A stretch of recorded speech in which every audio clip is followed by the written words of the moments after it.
பிதாவாகிய தேவனுக்கும் கர்த்தராகிய இயேசு கிறிஸ்துவுக்கும் மகிமை உண்டாகட்டும். இந்த நாளிலும் கூட தேவனுடைய வார்த்தையை உங்களோடு கூட பகிர்ந்து கொள்ள தேவன் தந்த இந்த வாய்ப்புக்கு நன்றியை தெரிவித்துக் கொண்டு நான் இன்றைய பாடத்தின் சிந்தனைக்கு நேராக போகலாம். ஸோ இன்னைக்கு நம்ம பாடத்துக்கு ஆதாரமா எபேசியன் 6வது அதிகாரம் 11வது வசனத்தை நம்ம வாசிக்க கேட்டோம். நீங்கள் பிசாசின் தந்திரங்களோடு எதிர்த்து நிற்க திராணி உள்ளவர்கள் ஆகும்படி தேவனுடைய சர்வாயுத வர்க்கத்தையும் தரித்துக் கொள்ளுங்கள். பவுல் கிறிஸ்துவோடு கூட ரொம்ப நெருங்கி ஓடி ஒரு கம்ப்ளீட்டான ஒரு தியாகமான ஒரு லைஃபை வாழ்ந்ததுனால அவர் ஒரு விஷயத்த நல்லா அனலைஸ் பண்ணி எக்ஸ்பீரியன்ஸ் பண்ணி ஒரு அட்வைஸா எபேசியர் மக்களுக்கு எழுதுறாரு. என்னன்னா, பிசாசுன்னு ஒருத்தன் இருக்கிறான், அவன் கூட நீங்க எதிர்த்து நிக்கணும். அதுக்கு உங்களுக்கு சில வெப்பன்ஸ் தேவை. இதுல ஹைலைட் என்ன அப்படின்னா, அவன் தந்திரம் உள்ளவன் அப்படின்னு சொல்றாரு. தந்திரம்னா 1-2 தந்திரம் கிடையாது. அவனுடைய தந்திரங்களை எண்ணி முடியாது. ஒரு 10-15 நாளைக்கு முன்னாடி செஸ் விளையாடுறோம் இல்லையா, அந்த கேம் பத்தின ஒரு இன்ஃபர்மேஷனை சோசியல் மீடியால பார்த்தேன். செஸ் கேம்ல எத்தனை மூவ்மெண்ட் இருக்கு அப்படின்னு சொல்லி தேடினப்ப எத்தனை மூவ்மெண்ட்ஸ் இருக்கும் உங்களுக்கு ஏதாவது ஒரு ஐடியா என்ன சொல்லுங்க? 1000 இருக்கும். வேற ஏதாவது ஆன்சர்? சும்மா சொல்லுங்க. 101, 401 அப்படின்னு சொல்லுங்க ஏதாவது. உலகத்துல வேற எந்த கேம்லயுமே இவ்வளவு மூவ்மெண்ட்ஸ் கிடையாது. என்ன தெரியுங்களா? மேக்ஸ் தெரிஞ்சவங்களுக்கு நான் ஒரு இது சொல்றேன். 2 ஸ்கொயர் ஆன்சர் என்ன? 4. 10 ஸ்கொயர் ஆன்சர் என்ன? 100.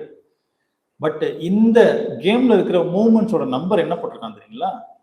10 to the power of 120. இந்த நம்பரை நான் போய் கால்குலேட்டர்ல எடுத்து போட்டு பார்த்தா 0 வர்றதுக்கு ஸ்கிரீன்ல இடம் கிடையாது. எத்தனை 0 வருது அப்படின்னு கேட்டீங்கன்னா 120 0. 100 போட்டுட்டு 10 போட்டுட்டு கண்டினியூா 120 0 நீங்க எழுதணும். அப்ப அந்த நம்பர் என்னன்னு சொல்லலாம்? 193 ஜின்ட்ரோலியன் அப்படின்னு ஒரு இது. இவ்வளவு ஸ்டெப்ஸ் அந்த கேம்ல இருக்கான். அப்போ இவ்வளவு ஸ்டெப்ஸை வச்சு ஒரு ஆளு அந்த கேம் ஆட முடியுமா? இப்போ ஒரு செஸ் போர்டை பார்க்கும்போது நீங்க என்ன கேட்பீங்க? ஐ மீன் என்ன உங்க மைண்ட்ல ஓடும் அப்படின்னா, எதிரி என்ன அடிக்கிறதுக்கு எங்க சோர்ஸ் ரெடியா இருக்கு, நான் எங்க பலகீனமா இருக்கேன்றதுதான் ஃபர்ஸ்ட் பார்ப்பேன். 2வது, நான் அவனை எப்படி ஜெயிக்கலாம். இந்த ஒரு இன்ஃபர்மேஷன் நமக்கு தெரிஞ்சிருச்சு வச்சுப்போமே, இந்த ஃபார்முலாவை அப்படியே எடுத்து சாத்தான் மேல போட்டு பாருங்க. உங்க லைஃப் உங்க எதிரில் இருக்க அந்த ஒரே உங்களுக்கு இப்ப எவ்வளோ ப்ராப்ளம் இருக்கலாம், அதெல்லாம் ப்ராப்ளமே இல்லை. உங்களுக்கு இருக்கக்கூடிய ஒரே ஒரு சவால், ஒரே ஒரு எதிரி, கண்டிப்பா நீங்க ஃபோக்கஸ் பண்ண வேண்டிய ஒரு ஆள் யாரு அப்படின்னு பாத்தீங்கன்னா சாத்தான் தான். அப்போ இந்த சாத்தானை நம்மளால என்ன பண்ண முடியாதுன்னு கேட்டீங்கன்னா, நார்மலா யாராலுமே அவனை ஜெயிக்க முடியாது. ஏன்? அவன் தந்திரசாலி, அவன் பலசாலி, அவன் புத்திசாலி. என்ன மாதிரி மூவ்மெண்ட் எடுத்தாலும் அதுக்குள்ள ஒரு தந்திரத்தை நீங்க எப்படி என்ன ஆங்கிள் அடிச்சா நீங்க விழுவீங்கன்னு அவனுக்கு நல்லா தெரியும். ஏன்னா அவனை பத்தி, அவனுடைய பலத்தை பத்தி யோபுல ஒரு வசனம் வரும், வாசிக்கலாம். யோபு, அது இரும்பை வைக்கோலாகவும் வெங்கலத்தை உளுத்த மரமாகவும் என்னும். இந்த அதிகாரம் ஃபுல்லா லிவியதான் அப்படின்னு சொல்லி ஒரு மிருகத்தை பத்தி சொல்லும். அந்த மிருகம் எதை கம்பேர் பண்ணி அங்க சொல்றாரு அப்படின்னு கேட்டீங்கன்னா, சாத்தானை குறித்து தான் என்ன பண்ணப்பட்டிருக்குன்னா அந்த அதிகாரம் ஃபுல்லா பண்ணப்பட்டிருக்கு. ஒரு இரும்பை அது எப்படி பார்க்குதான்? வைக்கோல் மாதிரி பார்க்கலாம். வைக்கோல் எப்படி இருக்கும்? வைக்கோலுடைய ஸ்டேஜ் என்ன? அதோட ஃபைனல் ஸ்டேஜ். அதோட லைஃப் என்ன ஆயிடுச்சு, அது எதுக்காக பிறந்துச்சோ அதை முடிச்சிருச்சு. ஸோ ஃபைனலாக அது காஞ்சி போய் பலமற்று போய் ஒரு மாடு சாப்பிட்றதுக்கோ அது எரிச்சு போடுறதுக்கோ தான் அது ஃபைனல் ஸ்டேஜ். அப்போ அதில் ஏதாவது சக்தி இருக்குமா? நம்ம இரும்பை பார்க்கும்போது என்ன நினைப்போம்? ஐயோ இரும்பு இருக்குன்னு. ஆனால் அது வைக்கோலை பார்க்குற மாதிரி பார்க்கணும். இரும்புல ஒரு கிரில் பண்ணியிருக்கு, ஒரு ஜெயில் கேட் இருக்குன்னா நம்ம பார்த்துட்டு நின்றுவோம், இது தாண்டி நம்மளால போக முடியாது. ஆனால் அது எப்படி யோசிக்குமா? லிவியா தான் எப்படி யோசிக்குமா? வைக்கோல் அடிக்கிற மாதிரி அடிக்குமா? நம்ம வைக்கோல் எப்படி அடிப்போம்? ஜாலியாக அடிப்போம். ஏன்னா நமக்கு தெரியும் இது என்ன ஒன்றும் பண்ணது. அதே தான் அப்போ இவனுடைய பலம் பயங்கரமானதா இருக்கு. இவன் உலகத்துல யாருமே செய்யாத ஒரு தந்திரத்தை செய்யறான். அது என்ன அப்படின்னு கேட்டீங்கன்னா, அவனுடைய மிகப்பெரிய பலம் பொய். வாசிக்கலாம். யோவான் 8வது அதிகாரம் 44வது வசனம். நீங்கள் உங்கள் பிதாவாகிய பிசாசானவனால் உண்டானவர்கள், உங்கள் பிதாவினுடைய இச்சைகளின்படி செய்ய மனதாய் இருக்கிறீர்கள். அவன் ஆதி முதற் கொண்டு மனுஷ கொலைபாதகரனாய் இருக்கிறான். சத்தியம் அவனிடத்தில் இல்லாதபடியால் அவன் சத்தியத்திலே நிலை நிற்கவில்லை. அவன் பொய்யனும் பொய்க்கு பிதாவுமாய் இருக்கிறபடியால் அவன் பொய் பேசும்போது தன் சொந்தத்தில் எடுத்து பேசுகிறான். அவன் எப்படிப்பட்டவனா இருக்கிறான்னா, அவன் ஒரு பொய். அவன் எப்ப எது பேசினாலும் என்னதான் பேசுவான்? தேவன் எப்ப எது பேசினாலும் என்னதான் பேசுவாரு? நிஜம்தான் பேசுவார். தேவன் பேசினா அது என்ன ஆகும்? நடக்கும். இவன் பேசினா அப்ப இவன் எதுல இருந்து கத்திருக்கிறான்னு பாத்தீங்கன்னா, தேவன் எது சொன்னாலும் நடக்குது, நம்ம அதுக்கு ஆப்போசிட்டா செய்யணும், நடக்காதத பேசணும்னு பொய்ய இன்வென்ட் பண்ணதுதான் அவனோட இது. சாத்தான் 2 இடத்துல உண்மை பேசியிருக்குது பைபிள்ல. பொய்யனும் பொய்க்கு பிதாவுமா இருக்கிற அவன் 2 இடத்துல உண்மையை பேசியிருக்கிறான். அது எங்கன்னு படிச்சிருக்கீங்களா? யோபு 2வது அதிகாரம் 4வது வசனம். சாத்தான் கர்த்தருக்கு பிரதி உத்தரமாக தோளுக்கு பதிலாக தோளையும் தன் ஜீவனுக்கு பதிலாக தனக்கு உண்டான எல்லாவற்றையும் மனுஷன் கொடுத்து விடுவான். அப்ப சாத்தானை பத்தி, மனுஷனை பத்தி சாத்தான் நல்லா அனலைஸ் பண்ணி வச்சிருக்கிறான். என்ன என்ன என்ன கொடுப்பானா மனுஷன்? தன் தோல், தன் ஸ்கின்னுக்கு பதிலாக என்ன கொடுப்பான்? ஸ்கின்னே கொடுத்துருவான். அப்படின்னா என்ன அர்த்தம்? இன்னொருத்தர் கூட என்ன பண்ணிடுவான்? தான் தப்பிக்கணும் அப்படின்னா இன்னொருத்தர் என்ன பண்ணுவான்? தள்ளி விட்டுருவான். தனக்கு நல்ல பேர் வரணும்னா இன்னொருத்தருடைய பேரை என்ன பண்ணுவான்? கெடுத்து விட்டுருவான். அடுத்தது தன் ஜீவனுக்காக என்ன பண்ணுவான்? எல்லாத்தையும் இழப்பான். ஜீவனை மட்டும் நீங்க கை வச்சு பாருங்க, அவன் என்ன பண்ணுவான்? அவனுக்கு எல்லாமா இருக்கிற உங்களையும் அவன் என்ன பண்ணுவான்? தள்ளி விட்டுருவான்னு சொல்லி கம்பேர் பண்ணி சொல்றான். இது உண்மையா பொய்யா? இது உண்மை. மனுஷன் என்ன பண்ணுவான்? இன்னைக்கு வரைக்கும் மனுஷங்க அப்படிதான் இருக்கிறாங்க. யோபு தூஷிக்கல, அதாவது நேரடியா தூஷிக்கல இருந்தா, ஆனா யோபு தன்னுடைய அங்கலாய்ப்பு, தன்னுடைய வருத்தம் உள்ள வச்சிருந்த அந்த பக்திக்குள்ள வச்சிருந்த எல்லாத்தையும் அவர் என்ன பண்றார்? அந்த புஸ்தகத்துல வெளிப்படுத்திட்டார். இன்னொரு இடத்துல சாத்தான் பேசுற ஒரு உண்மையை வாசிக்கலாம். மத்தேயு 4வது அதிகாரம் 6வது வசனம். நீர் தேவனுடைய குமாரனே ஆனால் தாழ குதியும், ஏனெனில் தம்முடைய தூதர்களுக்கு உம்மை குறித்து கட்டளையிடுவார். உமது பாதம் கல்லில் இடராதபடிக்கு அவர்கள் உம்மை கைகளில் ஏந்து கொண்டு போவார்கள் என்பதாய் எழுதியிருக்கிறது என்று சொன்னான். பாத்தீங்களா? இது என்ன சொல்லுது? இதுலயும் ஒரு உண்மையை தான் பேசுறான். சத்திய வசனம் எப்படிப்பட்டது? வசனத்தை இங்க திருச்சி சொன்னானா? அவன் வசனத்தை மாத்தி சொன்னானா? உண்மைதான். அப்ப எந்த இடத்துல ஒரு உண்மையா பிரசன்ட் பண்ணமோ அந்த இடத்துல அவன் என்ன பண்ணுவான்னு கேட்டீங்கன்னா, உண்மையா பிரசன்ட் பண்ணுவான். இது ஏன் இதெல்லாம் நம்ம ஹைலைட் பண்றோம் அப்படின்னா, சாத்தான் அவன் நினைச்சது நடக்கணும்.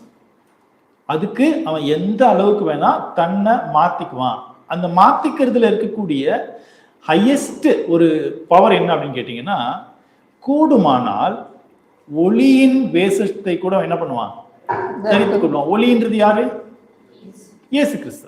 அப்ப இயேசு கிறிஸ்து மாதிரியே பேசுறது, இயேசு கிறிஸ்து மாதிரியே அற்புதம் செய்யறது, இயேசு கிறிஸ்து மாதிரியே வசனங்களை சொல்ற வேலையை கூட அவன் என்ன பண்ணுவான்னு கேட்டீங்கன்னா செய்வான்.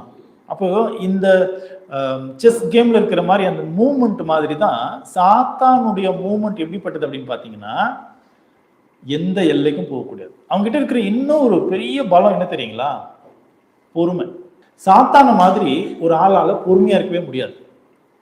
நீங்க ஒரு பாவத்துல விழ முடியும் அல்லது உங்களை ஒரு பாவத்துல தள்ள வைக்கணும்னா எத்தனை நாள் வருஷம் வேணா அவன் என்ன பண்ணுவான்னு கேட்டீங்கன்னா காத்திருப்பான். சரியான சமயம் வந்தா இந்த டைம்ல இந்த ஆங்கிள் இந்த ஆளை இந்த இடத்துல அடிக்கலாம் அப்படின்ட்டு அந்த ஆங்கிளுக்காக கம்முன்னு காத்திருப்பான்.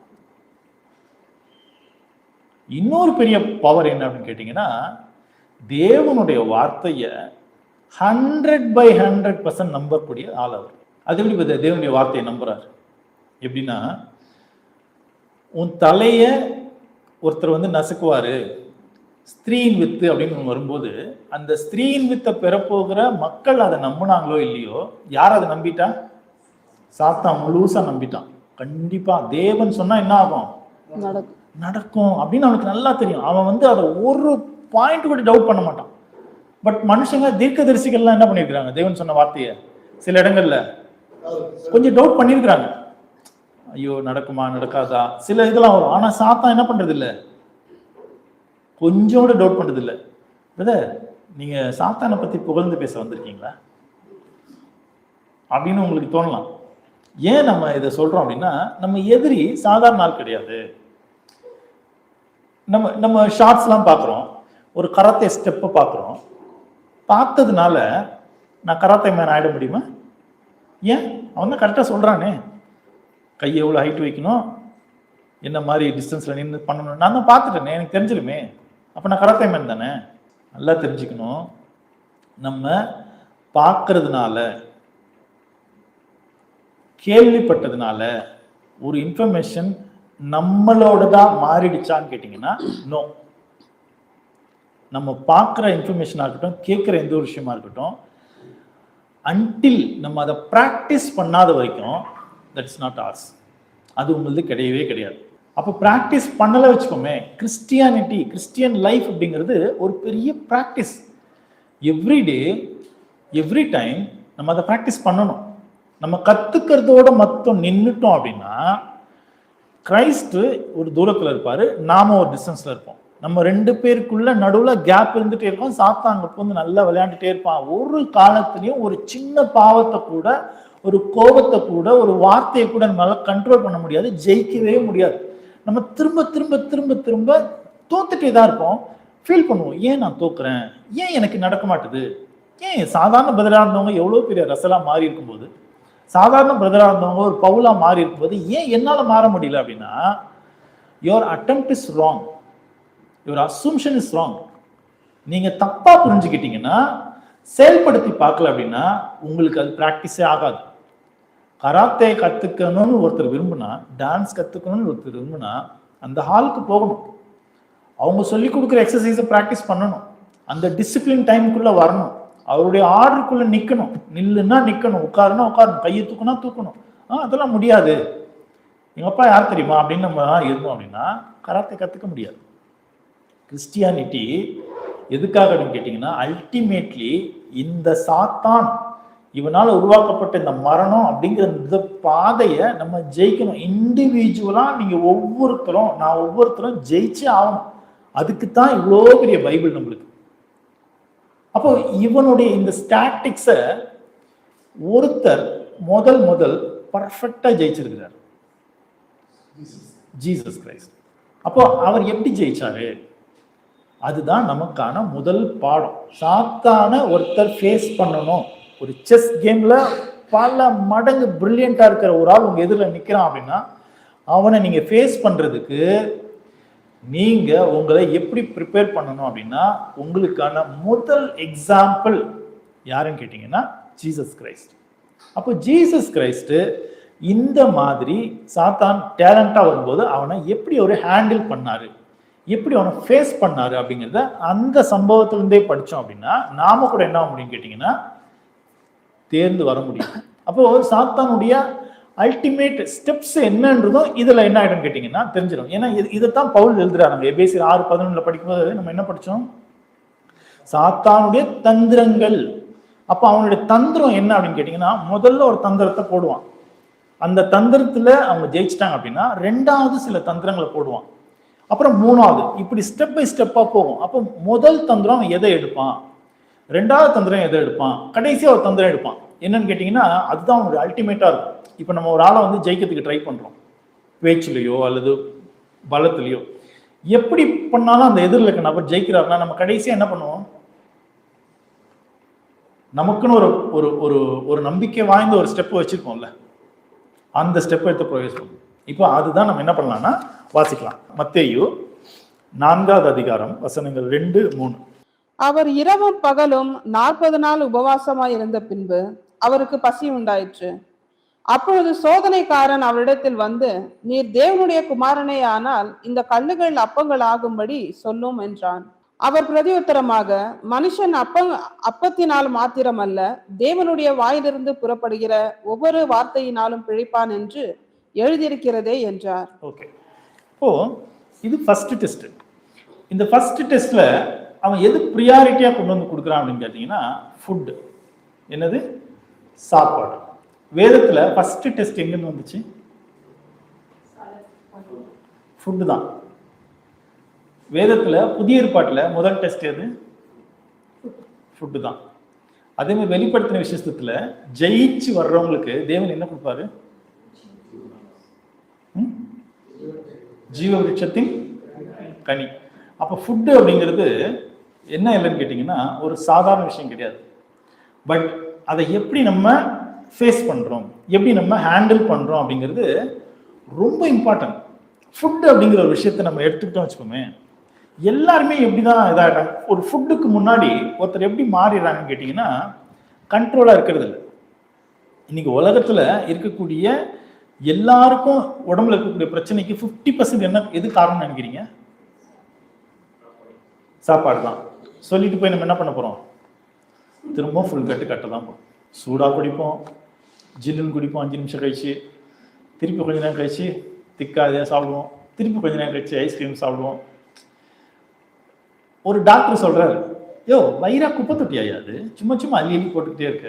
நம்ம பாடியை பத்தின ஒரு தாட், ஒரு அவேர்னஸ் நம்மளுக்கு கிடையாது. எந்த நேரம் வேணா சாப்பிடலாம், எந்த நேரம் வேணா எதை வேணா குடிக்கலாம்னு நம்ம நினைச்சிட்டு இருக்கோம். தப்பு.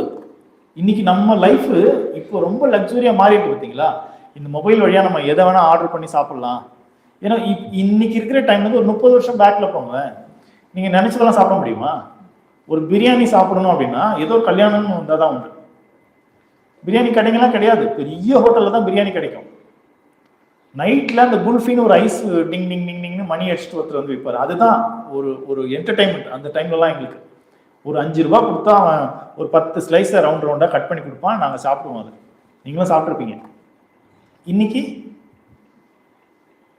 நீங்க ஏர்லி மார்னிங் 4 மணிக்கு பிரியாணி ஆர்டர் பண்ணீங்கன்னா வீட்டுக்கு வருது. அப்ப எப்படி நம்ம ஹெல்த் ப்ராப்ளம் வராம இருக்கும்?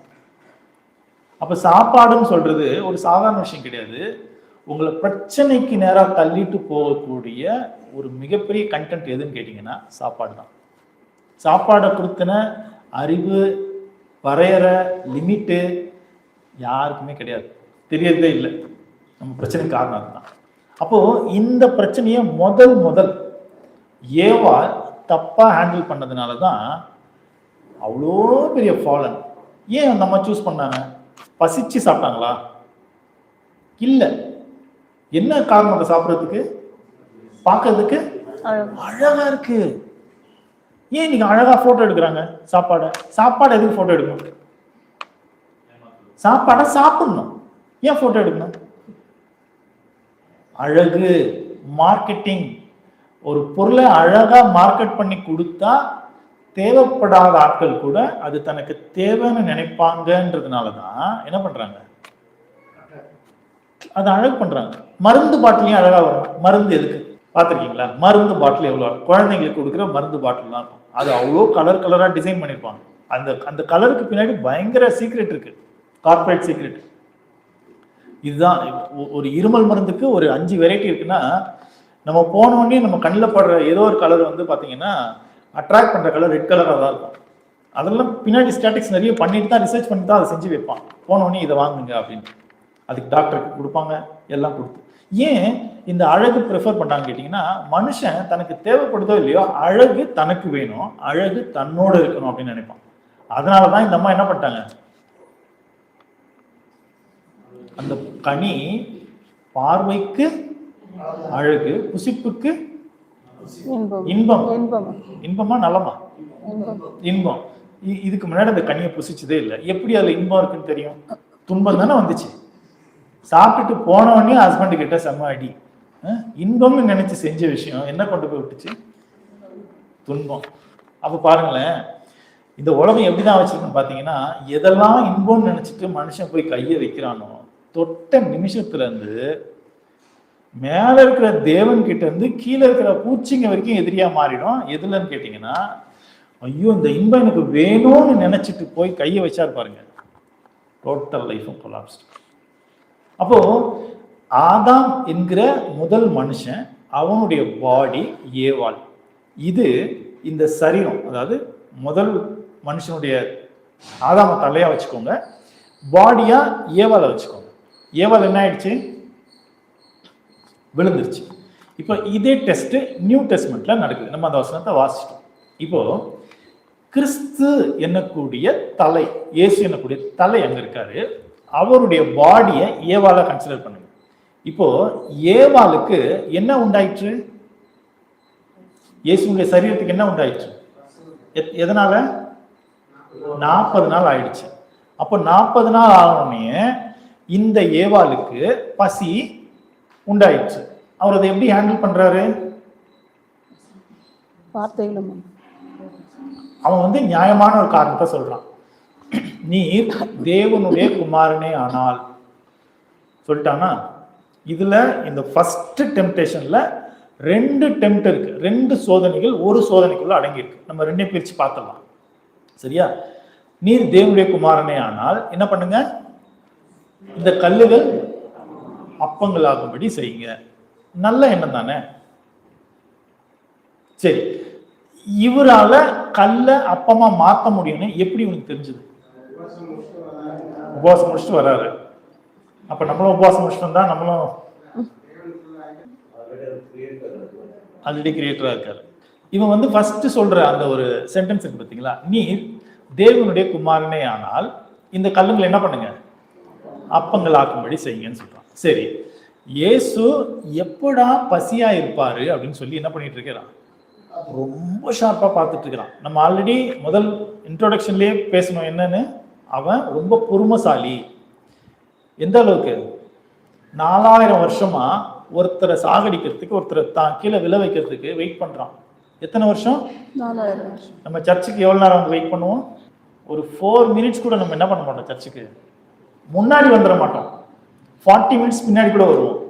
4000 இயர்ஸ் ஒரு வார்த்தையை நம்பிட்டு அவன் உட்கார்ந்துக்கிட்டு இருக்கிறான். அவரை எப்படியாவது அடிக்கலாம்னு பார்த்தா, அவர் ஆவியா இருக்கிறார், ஆவியின் சரீரம், அவரை விட தான் கிரேடு கம்மி, தொட முடியல, எங்கேயும் எதுவும் அட்டாக் பண்ண முடியல, பொறுத்துக்கிட்டே இருக்கிறான். ஒரே ஒரு லூப் பாயிண்ட் தான் இருக்கு. அவர் மனுஷனா வரப்போறாரு அப்படின்னு தெரிஞ்ச உடனே மனுஷனுடைய பாடி இவனுடைய பவரை விட என்னது?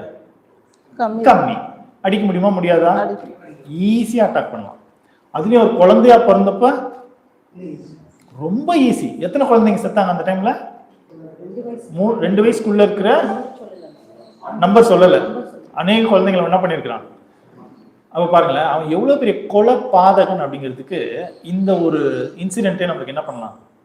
குழந்தைங்களை கொன்னு தன்னுடைய வக்ரத்தை, தன்னுடைய கோபத்தை தனிச்சிக்க கூடிய அளவுக்கு சாத்தான் எந்த அளவுக்கு மோசமானவன்னா இந்த இன்சிடென்ட் போதும். அங்க அவனால தொட முடியல. ஓகே, மிஸ் ஆயிடுச்சு, இன்னும் ஒரு சான்ஸ் இருக்கு, பார்த்துட்டே இருக்கலாம்னு கரெக்டா வெயிட் பண்றான். இயேசு 40 டேஸ் உபவாசத்துல இருக்கிறாரு. ஃபுல் பாடி என்ன ஆயிடுது? சோர்ந்து போயிடுது. இப்போ பக்கா டைம், கன்ஃபார்மா இவர் என்ன பண்ணலாம், இவர் பலவீனமா இருப்பாரு, இவரை ஜெயிக்கலாம் அப்படின்னு சொல்லி போறாரு. இப்போ இயேசு கிறிஸ்துவனுடைய சரீரம் என்கிற அந்த ஏவாள் பலவீனமா இருக்கு. அதுக்கு இப்போ அந்த ஏவாளுக்கு கவர்ச்சியான அந்த உணவு, அந்த கனி தேவைப்பட்ட மாதிரி இந்த இயேசு கிறிஸ்துவனுடைய பாடி என்கிற ஏவாளுக்கு பசி உண்டாயிற்று. கண்டிப்பா சாப்பாடு கொடுக்கணும். இதுதான் சான்ஸ்ன்னு சொல்லி கரெக்டா நிக்கிறான். அவர்கிட்ட சொல்றான், இந்த கல்லை அப்பங்களை ஆக்கிடுங்க. அப்போ அப்பங்களை ஆக்குற பவருக்கு என்ன ஆயிடுச்சு இருக்கு, வந்துருச்சுன்னு தெரிஞ்ச உடனே அவன் வந்துட்டான். அப்போ என்ன நம்ம புரிஞ்சுக்கலாம் கேட்டீங்கன்னா, எப்போ ஒரு ப்ராப்ளத்தை ஹேண்டில் பண்ண தெரியுதோ, எப்போ உங்களால சாத்தான ஒரு ஸ்டெப்பு எதிர்த்து வச்சு நடக்க முடியும்னு அவனுக்கு தெரியுதோ உடனே வந்துடுவான். நீங்க பைபிள் ஸ்டடியில, வேத பாடத்துல, சபை கூட்டத்துல ஏதோ ஒரு விஷயத்த கத்துக்கிட்டு உங்க உள்ளூரை நீங்க நினைக்கிறீங்க பார்த்தீங்களா, இந்த கேரக்டர் நான் மாத்திக்கணும், நான் சரி பண்ணணும்னு நினைக்கும் போதே அவன் அடுத்த ஸ்டெப்பை வச்சுக்கிட்டு ரெடியா நிற்பான். ஓகே, இவன் கல்ல இது பண்ண சொன்னான்ல, இயேசு மேல அக்கறையில தானே ஓடி வந்து கொடுத்தான். செத்தா சாப்பிட்டோம், 40 நாள் சாப்பிடல, அப்படியே சாப்பிட்டோம் அப்படின்னு நினைச்சுக்கலாம்ல. அவன் விடல, டெஸ்ட் பண்ண வந்தானே, கொஞ்சம் சாப்பாடு கொண்டு வந்துக்கலாமே, அந்த கல்லையே எடுக்கிறீங்க, இதை சாப்பிடுங்க. இது அவன் கையில வாங்கி சாப்பிட்டா அது தோத்து போன மாதிரியா இல்லையா? தோத்து போன மாதிரி தானே. அவன் அப்படி செஞ்சுக்கலாம்ல, ஏன் செய்யல? ஏன் தெரியுங்களா? ஜீவனை கொடுக்கக்கூடிய எந்த ஒரு சின்ன விஷயத்தை கூட சாத்தானால என்ன பண்ண முடியாது, யாருக்குமே தர முடியாது. அவன் மனுஷ கொலை பாதகன். எந்த மனுஷனையும் அவன் என்ன பண்ண மாட்டான்னு கேட்டீங்கன்னா ஜீவனுக்குள்ள நடத்தவே மாட்டான்.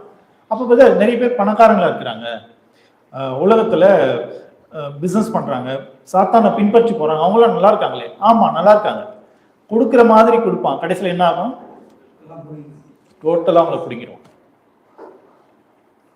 அப்ப இயேசு கிறிஸ்துக்கு இங்க என்னாச்சு, இந்த டெஸ்ட் வந்த உடனே அவரு ஒரு புது விதமான எக்ஸ்பீரியன்ஸை சொல்லி கொடுக்குறாரு. அது அவனுக்கு சொல்லி கொடுக்கல, நமக்கு தான் சொல்லி கொடுக்குறாரு. என்னது அப்படின்னு கேட்டீங்கன்னா, மனுஷன் அப்பத்தினால மட்டும் இல்ல, தேவனுடைய வாயிலையும் வார்த்தையில, தேவனுடைய வாயிலிருந்து வரக்கூடிய ஒவ்வொரு வார்த்தையினாலையும் பிழைப்பான். இப்போ மனுஷனை தேவன் எப்படி பிழைக்கணும்னு டிசைன் பண்ணியிருந்தாரு? சாப்பிட்டு பிழைக்கணும் அப்படின்னு அவன் டிசைன் பண்ணியிருந்தாரு. ஆனா மனுஷனுக்குள்ள ஒரு ஹிடன் ஃபீச்சர், ஒரு மறைமுகமான ஒரு பலம், ஒரு கீ பாயிண்ட் என்ன பண்ணிருக்காரு கேட்டீங்கன்னா தேவன் வச்சிருக்கிறார். அந்த கீ பாயிண்ட் தான் எந்த மனுஷனாவது இதே தேவனுடைய இந்த வார்த்தைக்குள்ள நிலைச்சு நின்னாங்க அப்படின்னா அவங்க அப்பத்தையோ தண்ணியோ சார்ந்து இல்லாம உயிர் வாழ முடியும். இது எப்படி இதை சொல்றீங்க? சிம்பிள். மோசஸ் 40 நாள் எங்க இருந்தாரு? மலை மேல இருந்தாரு. சாப்பாடு செஞ்சு எடுத்துட்டு போனாரா? ஒன்னும் எடுத்துட்டு போல. ஆனா எப்படி அவரால் அங்க இருக்க முடிஞ்சது?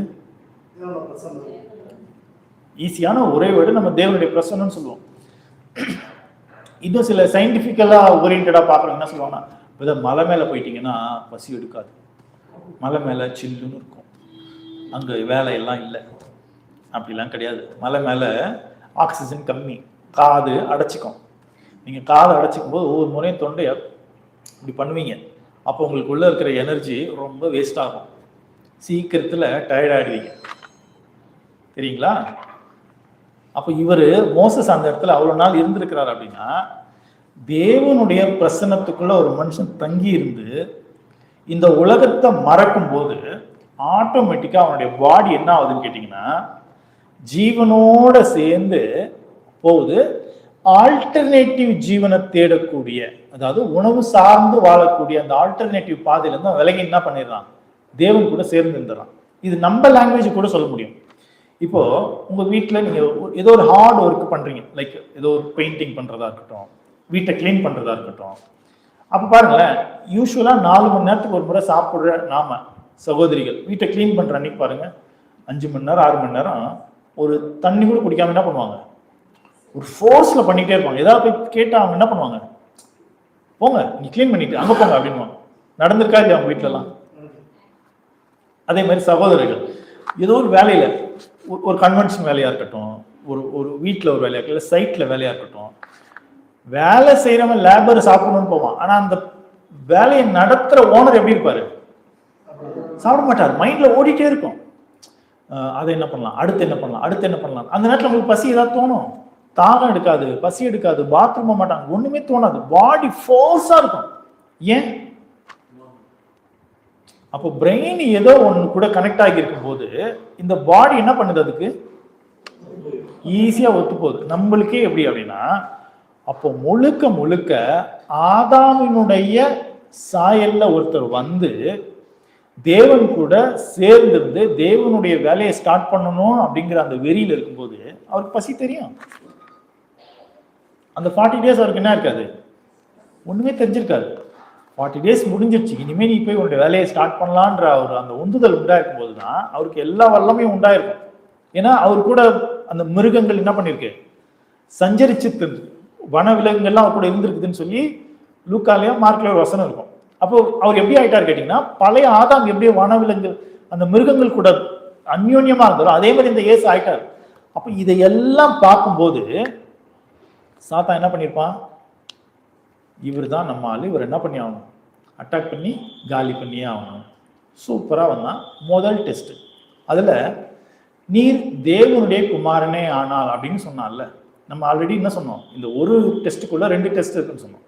அந்த 2வது டெஸ்ட் தான் என்னன்னு கேட்டீங்கன்னா, நீர் தேவனுடைய குமாரனே ஆனால் அப்படின்னு கேட்கும்போது நாம அந்த இடத்துல இருந்தா நம்ம என்ன சொல்லியிருப்போம்?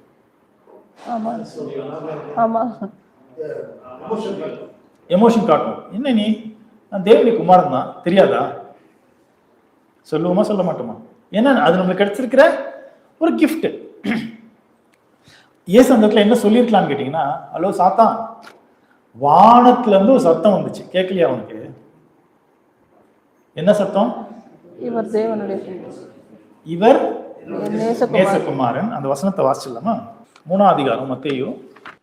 இயேசு ஞானஸ்தானம் பெற்று ஜலத்திலிருந்து கரையேறின உடனே இதோ வானம் அவருக்கு திறக்கப்பட்டது, தேவ ஆவி புறாவை போல் இறங்கி தம்மேல் வருகிறதை கண்டார். அன்றியும் வானத்திலிருந்து ஒரு சத்தம் உண்டாகி, இவர் என்னுடைய நேசகுமாரன், இவரில் பிரியமாய் இருக்கிறேன் என்று உரைத்தது. இந்த சத்தம் சாத்தானுக்கு கேட்டிருக்குமா கேட்டிருக்காதா? கண்டிப்பா கேட்டிருக்கும். அப்போ கேட்ட அவன் இவர்கிட்ட வந்து திரும்ப என்ன பண்றான், அந்த வேர்டை ட்விஸ்ட் பண்றான் பாருங்க, நீ தேவனுடைய குமாரனே ஆனால். அப்போ இயேசு அதுக்கு என்ன சொல்லிருக்கலாம், நீ அந்த சத்தத்தை கேட்கலையா அப்படி கேட்டுக்கலாமா இல்லையா? அவர் அதெல்லாம் கண்டுக்கவே இல்லை. ஏன் தெரியுங்களா? நான் யாரு, நான் எந்த கிரேடில் அழைக்கப்பட்டிருக்கிறேன்றது எனக்கும் தேவனுக்கும் உண்டானது. அதை போய் நான் என்ன பண்ணக்கூடாது, எல்லாருக்கிட்டையும் நான் ப்ரூவ் பண்ணிக்கிட்டு இருக்கணும் அப்படிங்கிற அவசியம் கிடையாது. நான் செய்ய வேண்டிய வேலையை மட்டும் என்ன பண்ணலாம், செஞ்சுட்டு போயிட்டே இருக்கும். அப்போ இவருடைய 2வது டெஸ்ட் அது எப்படி இருக்கு அப்படின்னு பார்த்துலாம். அப்பொழுது பிசாசு அவரை பரிசுத்த நகரத்துக்கு கொண்டு போய் தேவாலயத்து உப்பரிக்கையின் மேல் அவரை நிறுத்தி, நீர் தேவனுடைய குமாரனே ஆனால் தாழ குதியும், ஏனெனில் தம்முடைய தூதர்களுக்கு உம்மை குறித்து கட்டளையிடுவார், உமது பாதம் கல்லில் இடராதபடிக்கு அவர்கள் உம்மை கைகளில் ஏந்தி கொண்டு போவார்கள் என்பதாய் எழுதியிருக்கிறதே என்று சொன்னார். ஓகே, ஃபர்ஸ்ட் டெஸ்ட்ல சாத்தான் என்ன இது பண்ணாரு கேட்டீங்கன்னா, உங்களை ட்விஸ்ட் பண்ணி விட்டுற மாதிரியும் உங்க மேல அக்கறை இருக்கிற மாதிரியும் ஒரு மெத்தடை யூஸ் பண்ணாரு. ஃபுட்டு, நம்ம பார்த்தது ஃபுட்டு, அதோட அல்டிமேட் ஃபர்ஸ்ட் லைன் வந்து ஃபுட்டு, உங்க மேல அக்கறை இருக்கிற மாதிரி காட்டணும். 2வது அவன் எதை தன்னுடைய ஃபர்ஸ்ட் இதை எடுத்து வைக்கிறான்னு கேட்டீங்கன்னா, வசனம். என்னது? வசனத்தை எடுத்து பேசுறான். ஏன் வசனத்தை எடுத்து பேசுறான்? ஏன்னா அவர் எதுல நிக்கிறாரு, வசனத்துல நிக்கிறாரு அப்படின்னு சொல்லும்போது இவரை வசனத்துல மேற்கோள் காட்டலாம்னு சொல்லிட்டு அவன் ஒரு வசனத்தை எடுத்து சொல்றான். அந்த வசனம் எங்க இருக்குன்னு படிச்சிடலாம். சங்கீதம் 91:11. சங்கீதம் 91:11-12. உன் வழிகள் எல்லாம் உன்னை காக்கும்படி உனக்காக தம்முடைய தூதர்களுக்கு கட்டளையிடுவார், உன் பாதம் கல்லில் இடராதபடிக்கு அவர்கள் உன்னை தங்கள் கைகளில் ஏந்து கொண்டு போவார்கள். ஓகே, இப்போ சாத்தான் எதுக்காக இந்த வசனத்தை சூஸ் பண்ணணும்? இயேசு ஒரு வசனத்தை சொன்னாரு, சரியா? அதுக்கு கரெக்டா ஆப்டா இருந்தது. சாப்பாடு பத்தி அவன் பேசினா, இவனும் என்ன பண்ணிட்டான், 2வது வசனத்தை சாப்பாடு பத்தி தானே எடுத்து பேசியிருக்கணும், திருப்பியும் சாப்பாடு பத்தி. ஏன் இந்த வசனத்தை சூஸ் பண்ண? ஒரு உப்பரிகையின் மேல கொண்டு போயிட்டான், நீ தாள குதியும் அப்படின்னு சொல்லும்போது இந்த ஒரு வசனத்தை எதுக்காக சூஸ் பண்ண? ஃபெய்த்தா? அவருடைய ஃபெய்த் எப்படி இருக்குன்னு. ஓகே, சரி, இந்த வசனத்துடைய பிசாச மேற்கோள் காட்டி சொல்ற இந்த வசனத்துக்குள்ள என்ன இருக்கு? பாதுகாப்பு. என்ன பாதுகாப்பு? தூதர்கள் வந்து காத்து கொள்றாங்க. அப்போ இந்த சம்பவத்தை எங்கேயும் நிறுத்திட்டு பைபிள்ல வேற எங்க தூதர்கள் வந்து யாரை காப்பாத்தி இருக்கிறாங்க அப்படின்னு நம்ம பார்த்தோம்னா, யாரெல்லாம் காப்பாத்தி இருக்கிறாங்க? தானியேல், அப்புறம் இல்ல இண்டிவிஜுவலா யாராவது பர்சன் வாசிக்கலாமா? எலிஷா. 2 ராஜாக்கள் 6வது அதிகாரம் 17வது வசனம். அப்பொழுது எலிசா விண்ணப்பம் பண்ணி, கர்த்தாவே, இவன் பார்க்கும்படி இவன் கண்களை திறந்தருளும் என்றான். உடனே கர்த்தர் அந்த வேலைக்காரன் கண்களை திறந்தார்.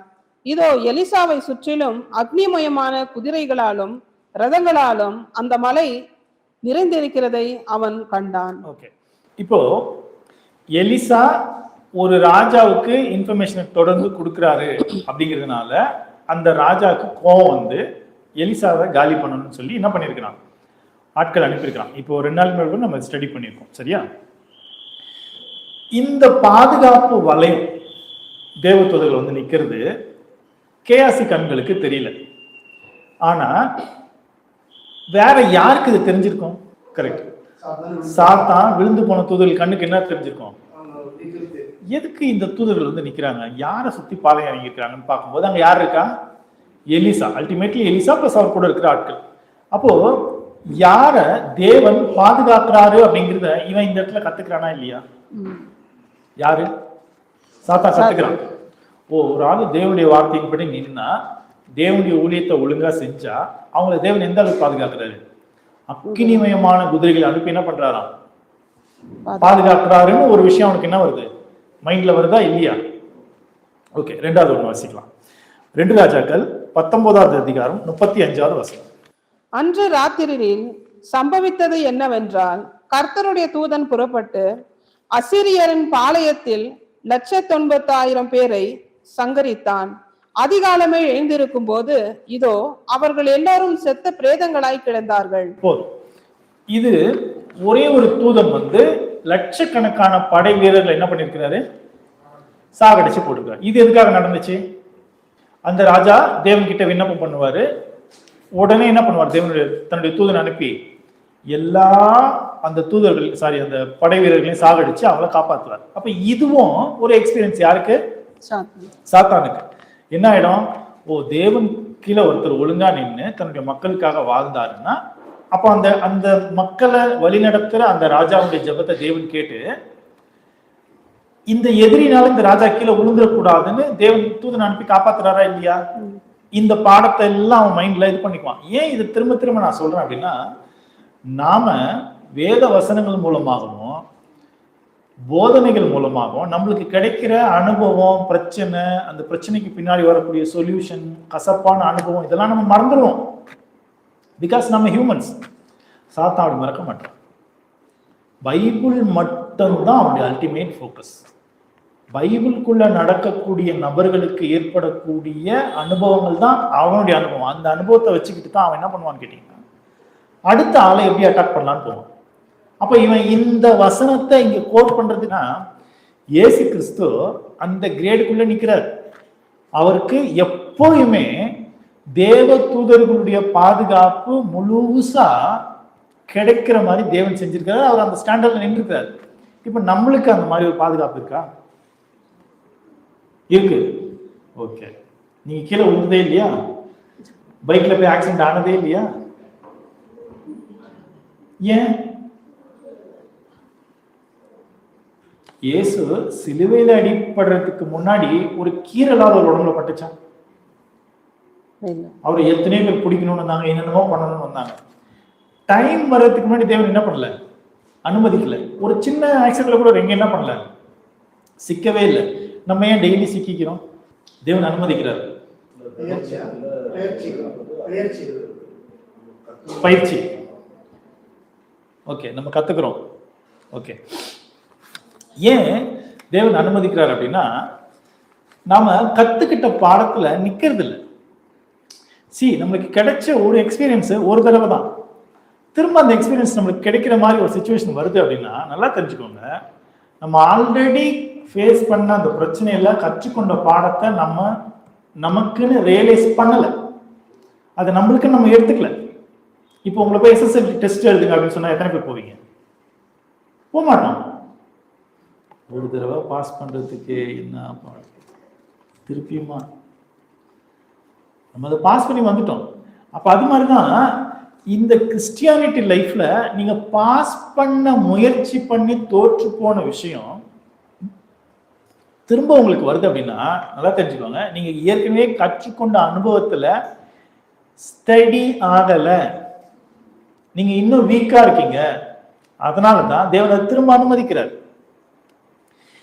இந்த அனுபவங்களை எடுத்துக்கிட்டு தான் வந்து எந்த வசனத்தை சொல்றான்னா, நீர் மேல இருந்து குதிங்க, தேவதூதர்கள் வந்து உங்களை தாங்கிட்டு போவாங்கன்னு இவரோட கிரேடையும் ஏத்தி சொல்றான், வசனத்தையும் சொல்றான்.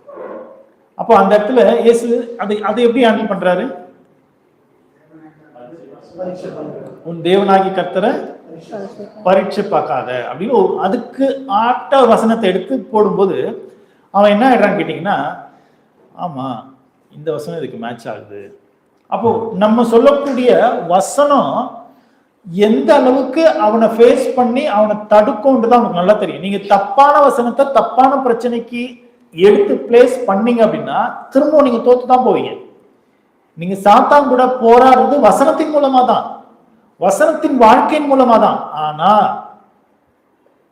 நீங்க ஒரு சரியில்லாத வசனத்தை, அதாவது இன்னும் 10 வருஷம் கழிச்சு உங்களுக்கு கிடைக்க போற அனுபவத்தை, அல்லது நீங்க ஒரு 10 வருஷத்துக்கு முன்னாடி யூஸ் பண்ண ஒரு வசனத்தினுடைய அனுபவத்தை இப்போ இருக்கிற அறிவுக்கு, இப்போ இருக்கிற நாலேஜ் யூஸ் பண்ணீங்க அப்படின்னா திரும்பவும் தோத்துருவீங்க. இன்னைக்கு உங்க வளர்ச்சி என்னவோ அதுக்கேற்ற கிரியை நீங்க காட்டல அப்படின்னா நீங்க நிக்கிற வசனத்துல நீங்க நிக்கல அப்படின்னு தான் அர்த்தம். சரியா? அப்போ இந்த 2வது சோதனையில இவனை ஃபேஸ் பண்ண விதத்துல ஏசு என்ன சொல்லிட்டாரு கேட்டீங்கன்னா, நான் மேல இருந்து விழணுன்ற அவசியம் இல்லை, தேவனை சோதிக்கணுன்ற இது இல்லை அப்படின்னு சொல்லி அந்த வசனத்தை சொன்னோன்னே அவன் ஆஃப் ஆயிட்டான். இப்ப இதுல நம்மளுக்கு என்ன பாடம் அப்படின்னா, நாம ஒரு ஆவிக்குரிய வாழ்க்கையில ஒரு கிறிஸ்டியானிட்டி லைஃப்ல இந்த பாதையில ஓடும்போது ஒரு குறிப்பிட்ட காலத்துக்கு அப்புறம் நமக்கு ஒரு மரியாதை கிடைக்கும்.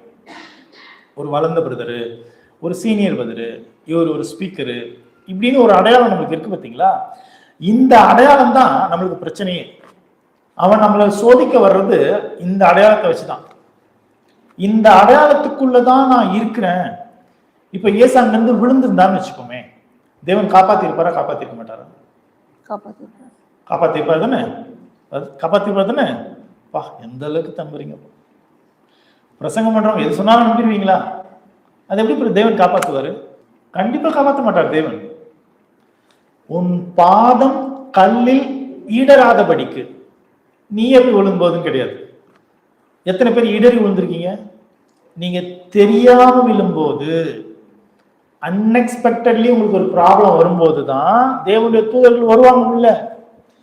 தெரிஞ்சே போய் கிரெடிட் கார்டுல கடனை வாங்கும்போது, 10க்கு 10 வீட்டுக்குள்ள 55 இன்ச்சு டிவியை வாங்கி மாட்டும் போது கண்டிப்பாக நோ சப்போர்ட்.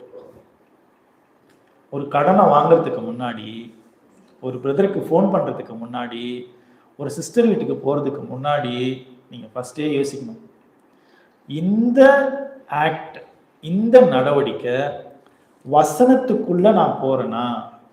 ஏன்னா ஒரு பிரதருக்கு நம்ம ஃபோன் பண்றோம் அப்படின்னா தேவையில்லாம ஃபோன் பண்ணக்கூடாது.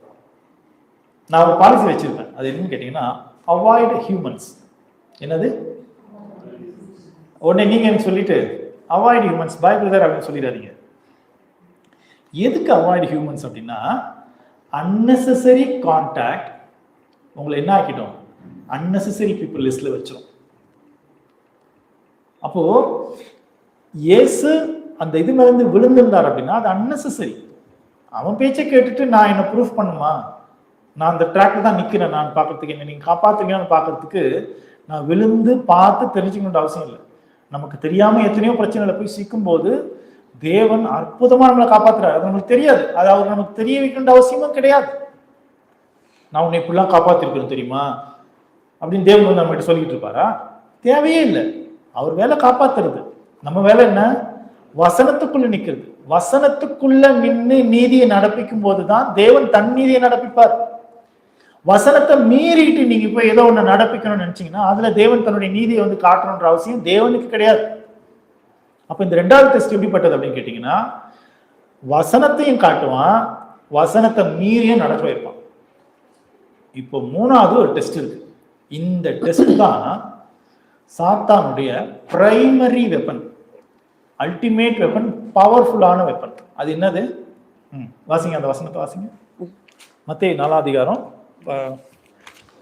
9th verses பாருங்க. மறுபடியும் பிசாசு அவரை மிகவும் உயர்ந்த மலையின் மேல் கொண்டு போய் உலகத்தின் சகல ராஜ்யங்களையும் அவைகளின் மகிமையும் அவருக்கு காண்பித்து, நீர் சாஸ்தாந்தமாய் விழுந்து என்னை பணிந்து கொண்டால் இவைகளையெல்லாம் உனக்கு தருவேன் என்று சொன்னான். அப்பொழுது இயேசு, அப்பாலே போ சாத்தானே, உன் தேவனாகிய கர்த்தரை பணிந்து கொண்டு அவர் ஒருவருக்கே ஆராதனை செய்வாயாக என்று எழுதியிருக்கிறதே என்றார். அப்பொழுது பிசாசானவன் அவரை விட்டு விலகி போனான். உடனே தேவ தூதர்கள் வந்து அவருக்கு பணிவிடை செய்தார்கள். ஓகே, இந்த 3வது டெஸ்ட் சாத்தானுடைய பிரைமரி வெப்பன் சொன்னோம். அவனுடைய பிரைமரி வெப்பன் என்ன? சரண்டர் ஆகுதா? சரண்டர் ஆகுது வெப்பன் இல்லையே.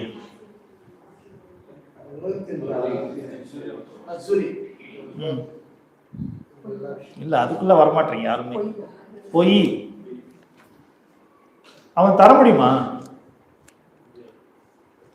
ஓகே, அவன் தர்றானே வச்சுக்குவோம். இயேசு அதை வாங்குவாரா? அதை வாங்கிட்டு பிதா கிட்ட கொண்டு போறாரு. எவ்வளவு நேரத்துக்குள்ள அது சேஞ்ச் ஆகும் தெரியுங்களா? அவன் இம்மிடியேட் என்ன சொல்லுவான்? நான் சொன்னது பொய் இயேசு, நம்பிட்டியே.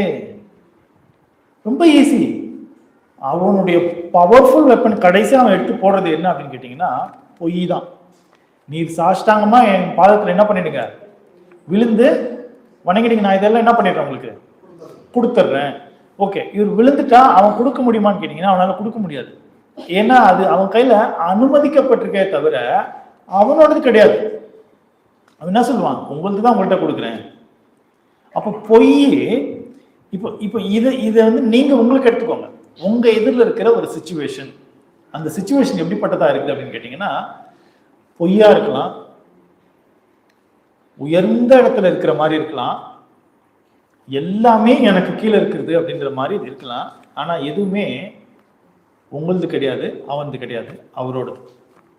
அது எப்படி பதர்? இப்போ நீங்க ஒரு பெரிய வீடு வச்சிருக்கீங்கன்னு வச்சுக்கோம். அந்த வீடு எப்படிப்பட்டது? பெரிய வேல்யூ உள்ளது, உங்க காலுக்கு கீழே தான் இருக்கு, அதோட முழு ராஜ்யமும் உங்க கையில தான் இருக்கு அப்படின்னு இந்த உலகம் உங்களை நம்ப வச்சிருக்கோம். இந்த உலகத்தினுடைய வேலை என்ன தெரியுங்களா? பொய்யே சொல்லி பொய்யே சொல்லி பொய்யே சொல்லி பொய்யே சொல்லி நம்மளை பொய்யை நம்ப வைக்கிறது. இங்கேருந்து ஒரு 10 கிலோமீட்டர் தாண்டி ஒரு ஊர் இருக்குன்னு வச்சுக்குவோம். அந்த ஊர்ல வந்து சைட் எல்லாம் விலை ஏறுது, நல்லா எல்லாரும் வாங்குறாங்க அப்படின்னா அந்த இன்ஃபர்மேஷன் நம்ம காதுக்கு வரும்போது நம்ம என்ன நினைப்போம்? என்ன நினைப்போம்? நம்ம பேங்க்ல எவ்வளவு இருக்கு, நம்ம ஒரு கணக்கு போடுவோமா போட மாட்டோமா? ஏன் போடுறோம்? என்கிட்ட எபிலிட்டி இருக்கான்னு பார்க்கிற ஒரு தாட் வந்தாலே நமக்கு என்ன தோணுது? அதை நம்பிட்டோம் தானே அர்த்தம். ஓகே, அது உண்மையா? அது நிரந்தரமா? அப்ப அதுக்காக வீடு கட்டக்கூடாதா பிரதர்? வீடுன்னு ஒண்ணு தேவைதான், அது தேவன் தருமானம் தரதான் போறாரு, அது டவுட் இல்லை. ஆனா உலகம் முழுக்க பொய்யினால நிரம்பி இருக்கும்போது அந்த பொய்க்குள்ள ஏதோ ஒன்ன நம்பிட்டு நம்மளுடைய உண்மையான நேரத்தை கொண்டு போய் நம்மளுடைய உண்மையான நம்பிக்கையை அது பின்னாடி நம்ம வைக்கிறோம் பார்த்தீங்களா? அது தப்பு. ஓகே, இது அப்படியே தூக்கி சர்ச்சுக்குள்ள போடுவோம். உங்களுக்கு ஒரு பிரதர் மேல கோபம், வெறுப்பு, கசப்பு ஏதோ ஒன்று இருக்கு. அவரை பத்தின ஒரு இன்னும் உங்களை அந்த பிரதரை இன்னும் உங்க மேல வெறுப்பு உண்டாக்கக்கூடிய ஒரு இன்ஃபர்மேஷன் உங்க காதுக்கு வருது. இப்போ நீங்க அதை என்ன பண்ணலாம்?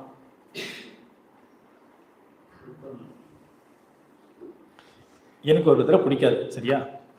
அந்த பிரதரு ஒரு இடத்துல யாரோ ஒருத்தரை ஏமாத்திட்டாரு அப்படின்னு ஒரு இன்ஃபர்மேஷன் என் காதுக்கு வருது. ஆரம்பிக்கிறாங்க, நான் என்ன செய்யணும்? அப்படியே ஸ்டாப் பண்ணணும். நான் அந்த பொய்க்கு தலை வணங்கி அதை என் காதுக்குள்ள கொடுத்து கேட்க கூடாது. இயேசு கிறிஸ்து அதை தாங்க செஞ்சார். நீர் என்னை பணிந்து கொண்டால் இதெல்லாம் நான் என்ன பண்ணுவோம் உனக்கு? அப்ப இந்த உலகத்தில் இருக்கக்கூடிய எல்லா சந்தோஷங்களும் எல்லா உயர்வுகளும் எப்படி கிடைக்குதுன்னு கேட்டீங்கன்னா இந்த உலகத்துக்கு நீங்க பணிந்து கொள்ளும் போதுதான் கிடைக்கும்.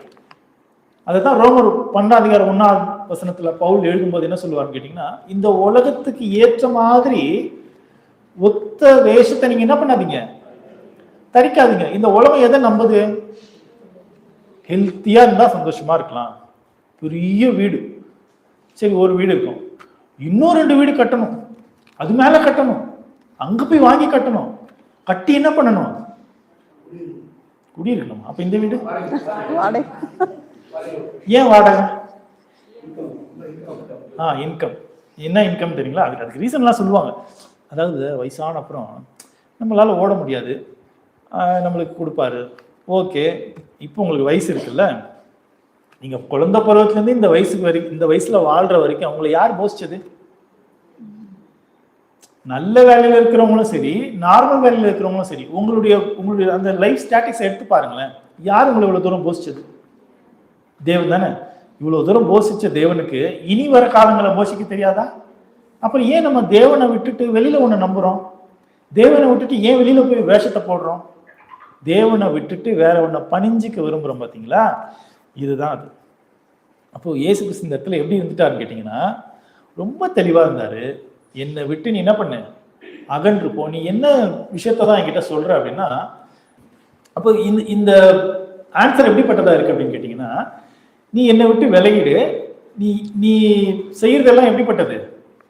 தேவனுக்கு விரோதமானதா நீ என்ன பண்ற கொடுக்குறப்ப. இந்த உலகம் எப்படிப்பட்டதா நம்மளுக்கு கொடுக்குன்னு கேட்டீங்கன்னா, இப்படிதான் கொடுக்கும். இந்த உலகம் நம்மளை காப்பாற்ற முடியுமான்னு கேட்டீங்கன்னா, காப்பாற்றுற மாதிரி ப்ராமிஸ் கொடுக்கும், ஸ்ட்ராங்கான இடத்துல இருந்து கொடுக்கும். இதுக்கு ஒரு எக்ஸாம்பிள் என்ன தெரியுங்களா? பிலாத்துன்னு ஒருத்தர் இயேசுவை காப்பாற்றணும்னு விரும்பினாரு. பிலாத்து யாரு? Powerful king. பிலாத்துனால காப்பாற்ற முடியுமா? முடியாதா? முடியும். ஆனா இயேசு அதுக்கு என்ன ஆன்சர் சொல்லுவாரு? பரத்துல இருந்து கொடுக்கலன்னா என் மேல உனக்கு என்ன இல்ல, அதிகாரம் இல்லை. இது ஜீசஸோட வியூ. பிலாத்துனுடைய வியூவுக்கு அவன் இயேசுவை காப்பாற்றலாம், பட் எவ்வளவு தூரம் காப்பாற்ற முடியும்? பிலாத்து கிட்ட இருந்து பிடிக்கிட்டு போய் எங்க கொடுத்துருவாங்க? நேரா ஏரோது கிட்டயோ வேற ஏதோ ராஜா கிட்ட என்ன பண்ணிடுவாங்க? இவங்க செய்ய வேண்டியதை செஞ்சிருவாங்க. அப்போ உலகம் உங்களை காப்பாற்றுமான்னு கேட்டீங்கன்னா, உலகம் உங்களை டெம்பரவரியா காப்பாற்றும். உலகம் உங்களை டெம்பரவரியா உயர்த்தி வைக்கும், உங்களை சந்தோஷத்துல வைக்கும். பட் அது இயேசுவுக்கு பிதா கொடுத்த மகிமைக்கு ஏற்ற மாதிரியான ஒரு மகிமையான வாழ்க்கைக்கு கொண்டு போகுமான்னு கேட்டீங்கன்னா, கொண்டு போகாது. அப்போ இன்னைக்கு நாம படிச்சிருக்கிற இந்த பாடம் எப்படிப்பட்டதுன்னு கேட்டீங்கன்னா, நமக்கு இருக்கிற எதிரி யாரு, அவன் எத்தனை வழிகள்ல நம்மளை தாக்க வருவான், அதெல்லாம் நம்ம எப்படி ஹேண்டில் பண்ணணும் அப்படிங்கிறது தான் பார்க்கணும். இதே மாதிரி ஒரு டெஸ்ட் பேதுருக்கு வந்துச்சு. பேதுரு அதை எப்படி ஹேண்டில் பண்ணாரு? எந்த டெஸ்ட்? சர்ச் ஸ்டார்ட் பண்ணப்போ எல்லாரும் சொத்துக்களை வித்துட்டு கொண்டு வந்து என்ன பண்ணாங்களாம்? பேதுருடைய பாதத்துல வச்சாங்க. பேதுரு எங்கேயாவது சட்டை பண்ணாரா? ஒரு பணத்தை இவ்வளோ ஹியூஜ் அமௌண்ட்டை இப்படி கேஷுவலா இக்னோர் பண்ண ஒரு சம்பவம் பார்த்தீங்கன்னா, பழைய ஏற்பாட்டில் எலிஷாவை சொல்லலாம், புதிய ஏற்பாட்டில் பேதுருவை தான் சொல்ல முடியும். அவர் அந்த பணத்தை பத்தி ஒரு இதுவும் அது ஒரு விஷயமாவே நினைக்கல, ரொம்ப சிம்பிளா ஹேண்டில் பண்ணிட்டு போனார். அதனாலதான் அவங்க எல்லாம் பேர் பெற்ற அப்போஸ்தலர்களானாங்க. நம்ம எப்படி இருக்கிறோம் அப்படின்னா, இந்த கல்லுகள் அப்பங்கள் ஆகும்படி செய்யுங்க அப்படின்னா ஒரு கல்லையும் நம்ம விடுறதே இல்லை. எல்லாம் சமைக்கிறதே நிறுத்திடுவோம். எங்க போறீங்க? அங்க மழை இருக்குல்ல, கொஞ்சம் கல்லை உடச்சு வந்து வீட்டுல போட்டு அப்போ ஆக்குன்னு சாப்பிட்டுக்கிட்டே இருக்கும். இந்த உலகத்துல நமக்கு இருக்கிற ஒவ்வொரு வாய்ப்புகளையும் நம்ம ஆக்கி சாப்பிட்டுருவோம். இது அப்பங்கள் ஆகிறதுக்கான வாய்ப்பு உலகத்துல இருக்கிறவனுக்கு இருக்கு, உங்களுக்கும் இருக்கான்னு கேட்டீங்கன்னா இருக்கு. பட் நீங்க அந்த கல்லை அப்பமாக்கி சாப்பிடக்கூடாது. அந்த கல்லா விட்டுட்டு நீங்க தேவனுடைய வசனத்துக்குள்ள பழைக்கிறதுக்கு பாருங்க. நம்ம அதை விட்டுட்டு இருக்கிற கல்லையெல்லாம் உடைக்கணும், இருக்கிற பிசினஸ் எல்லாம் பண்ணணும், இருக்கிற எல்லா வாய்ப்புகளையும் சந்தோஷத்தை அனுபவிக்கணும், இருக்கிற எல்லா நாட்கள்லயும் ஹாப்பியா வாழணும்னு நினைச்சுக்கிறதுனால தான் எல்லா கல்லையும் நம்மளுக்குன்னு கல்லுகள் எடுத்துக்கிறோம். கல்லுகள் எடுக்கக்கூடாது. கல்லாவே விட்டுட்டு தேவனுடைய வசனத்துக்குள்ள நம்ம வாழ ஆரம்பிக்கிறதுக்கு வாழ்ந்தோம் அப்படின்னா, நாமளும் இயேசு மாதிரி ஒரு புது சிருஷ்டியா சோதனைகளை ஜெயித்து வெற்றி வீரனா மாற முடியும். தேவன் தாமே இந்த வார்த்தைகளை ஆசீர்வதிப்பார்.